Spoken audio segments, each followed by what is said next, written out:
Lindisfarne, or Holy Island, lies some 11.5 miles to the southeast of Berwick-upon-Tweed, just off the coast of Northumberland. Only accessible at low tide, Lindisfarne still possesses a mystical air, no doubt from its time as a Christian pilgrimage site. Probably most famous as the production centre of the Lindisfarne Gospels, or even as the island that gave the folk rock band Lindisfarne their name, the island was also the centre of the Cult of St Cuthbert in the Middle Ages. But what folklore or legends has the island accrued over the years? Let's find out in this week's episode of Fabulous Folklore. Hello there and welcome to Fabulous Folklore, the podcast for all things folklore, occult and just a bit weird. I'm your host, Icy Sedgwick, blogger, fantasy author and your guide into these rather mysterious realms. I've got some rare things to show you, so come on in, take a look around, but be careful not to touch anything. These things sometimes bite. Well, hello there, and welcome back to Fabulous Folklore with me, your host, Icy Sedgwick.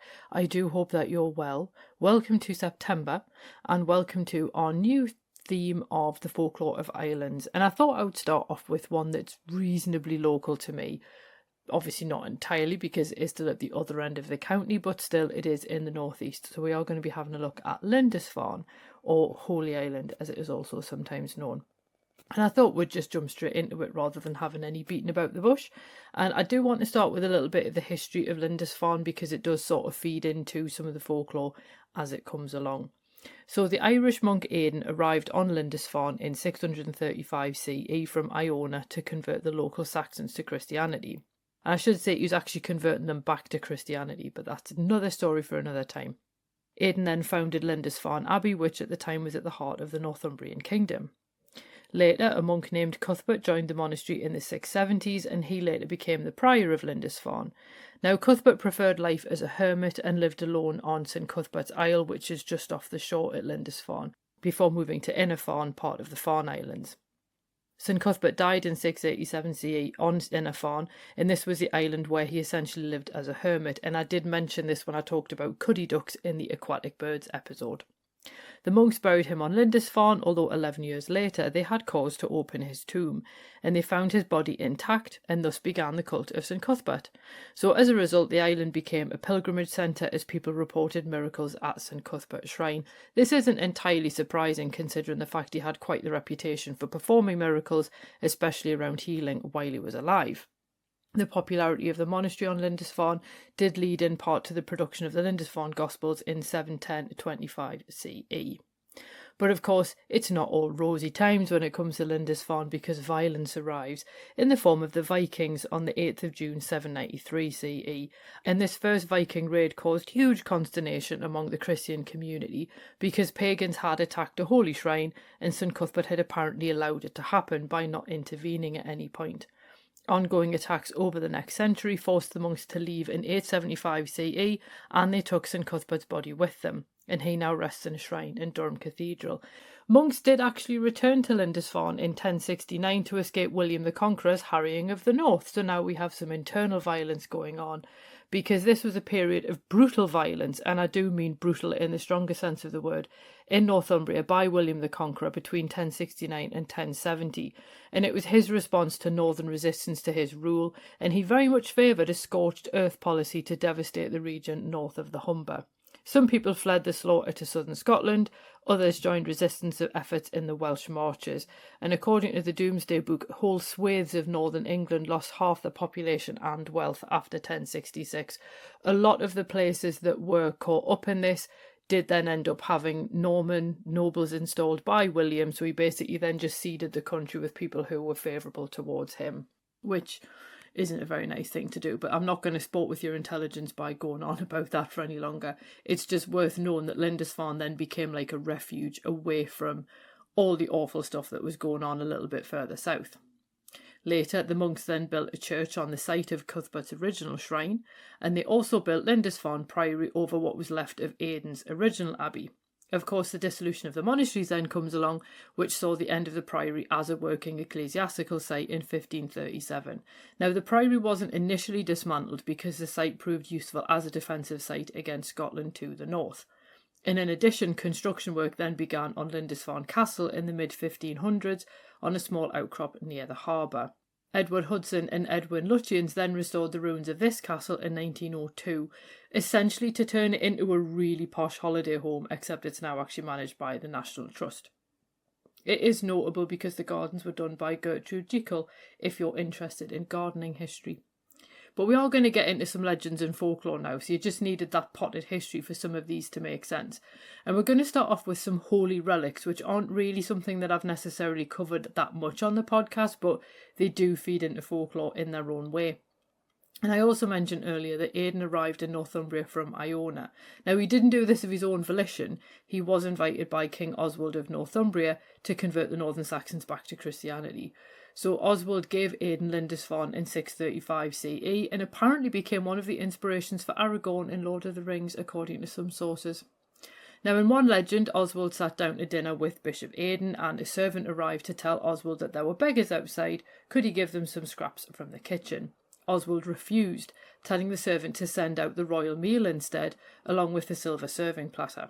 Impressed by the king's display of generosity, Aidan grabbed Oswald's right hand and cried, "May this hand never perish." Now, no one thought any more of it until Oswald then went into battle at Oswestry in Shropshire against Penda, King of Mercia, in 642 CE. On the 5th of August, Oswald found himself surrounded by his enemies and began to pray. Penda responded by cutting off Oswald's right arm before beheading him.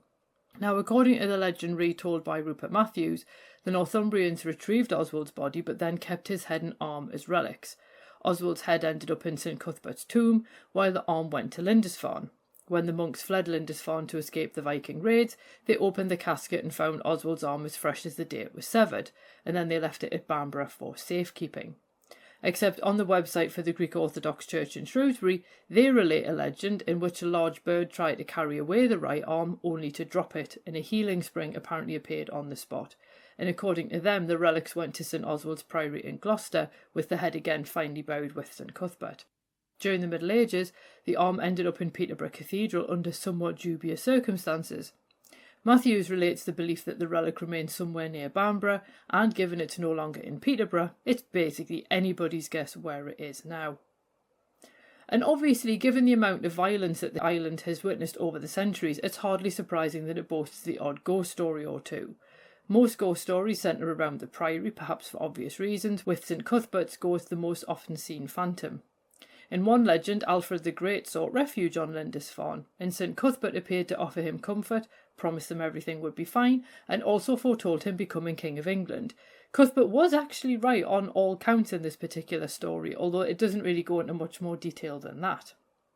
And St Cuthbert's ghost also seems to get about because he's also said to wander Lindisfarne Castle at high tide on a full moon. I'm not really sure why, given the castle wasn't actually there in his time. Perhaps he likes to keep up to date with what's going on the island. An unnamed witness spotted nuns praying in the church on Lindisfarne in June 2019, and when they mentioned it to a woman nearby, the woman replied that the church was empty and no one else saw the nuns. Unfortunately, there's not really much else being recorded about that particular story, so that's as much as I've really got on that one, but it's still quite an interesting tale nonetheless. And speaking of nuns, a nun apparently haunts the island after she fell in love with a knight and was executed for doing so. There's very little information beyond this to explain what happened to the knight, if anything, or where she actually appears, and this is one of the downsides that you find with Lindisfarne ghost stories.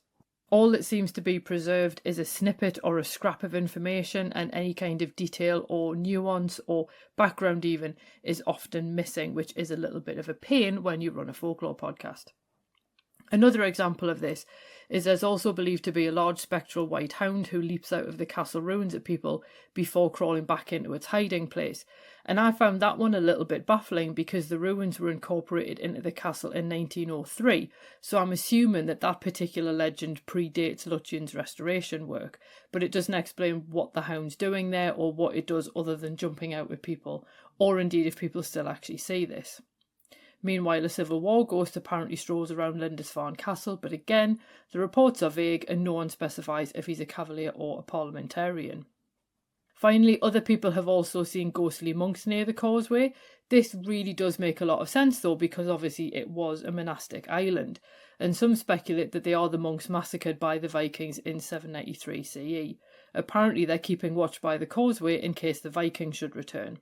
Indeed, two holidaymakers spotted one of the monks on the causeway in 1962, so I do have to wonder what these ghostly monks make of the huge number of tourists that visit the island every year. We also have St Cuthbert appearing again in another story, and he does appear in quite a lot of them, so this is essentially a St Cuthbert's episode. But crinoid fossils once dotted the Lindisfarne beaches, and a legend grew up that they were rosary beads made by St Cuthbert himself. Sir Walter Scott referred to it in his poem Marmion from 1808, which explained that St Cuthbert sat on a rock making the beads. Now, the rock actually sat on Hobthrush, otherwise known as St Cuthbert's Isle, and the fossils are sometimes called Cuddy's beads, with Cuddy being the popular local nickname for St Cuthbert.